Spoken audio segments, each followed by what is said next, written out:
Bankacı kapıyı reklamımız oluyor. Ama bu konuda yavaş zamanda Ankara prezidentimizi kanallara gelsin, ajansı kredi kartlar konusunda kredi olayı oluşturmaları bo'ladigan muammolar to'g'risida gaplashmoqlarimiz. Olib o'tuvchilar qisqacha ma'lumot beramiz, hozir ajratib keting kreditlar. Mahalla loyihasi 312-qaror, 47-qaror, bankimizni boshqa kreditlar to'g'risida qanaqa savollar bo'lsa, shular bo'yicha gaplashmoqlarimiz.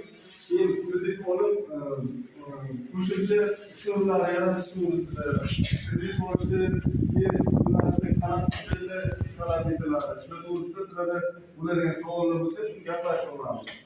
Shunda kredit bo'yicha masalalar bo'lsa, shuni hozir gaplashmoqlarimiz. Bizda hozir ajratiladigan kreditlardan 312-qaror bo'yicha ajratyapmiz. 300 million so'mgacha, 100 million so'mgacha zalogsiz, 100 million so'mdan yuqori qismiga zalog asosida kredit qaytmaslik sug'urtasi bor.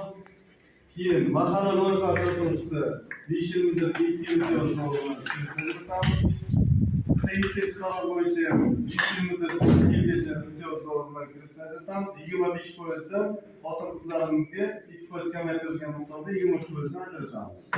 312-qaror 7 yil muddatga 3 yilgacha imtiyozli oladi. Xohlagan 3 yilgacha imtiyozli olganda xohlasa 1 yil imtiyozli olish mumkin. Yo 2 yil, yo 3 yilgacha imtiyozli olma 2 yil muddatga ajratiladi.